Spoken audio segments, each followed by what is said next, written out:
One of our songwriting retreats, we happened to watch. John was like, "Yo, guys, I got this documentary," and we were all like, "He goes, it's about the second coming of Christ," and we're like, "Fun, that's awesome." And it was called Before the Wrath, and so that's also that was the final nail. Right, that was it. So we were like, "Yes, put it on." But we watched it, and we were all so shocked with how beautifully. What it does is it talks about Jesus he's a Jew and he's a Galilean specifically, and it talks about like the traditional Galilean weddings, what they would do, and the traditions that would go into it. So when Jesus actually said to his people, "Hey, I'm going to prepare a place for you," they literally knew what that meant, because that was what the bridegroom would say to.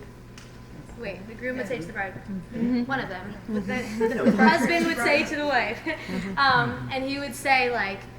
Okay, and that was it. And then he would leave, and he would literally build onto his father's house a place for them. And then the part that kind of got all of us was the fact that even the son didn't know when he would get his wife. Like, the father of the groom was the only one who knew the day that they would be married. And so when we were watching it, we're like, this is the coolest thing ever! Because it so is Jesus in his heart. And the way that they explained it was like, could you guys imagine, like, Jesus is going to the Father every day, like, "Can I go get my bride?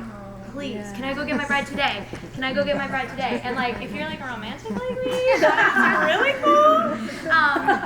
And so like just that whole thing, we watched the movie, and then the next morning we were like had a couple hours before we were getting ready to leave, and we just sat down and started playing, and we just started singing, "We'll be ready," and it like hit us in this cool way of he is coming back, and we have this opportunity and this authority and job to be a bride who is faithful, a bride who is ready, a bride who is like welcoming him and awake when he comes.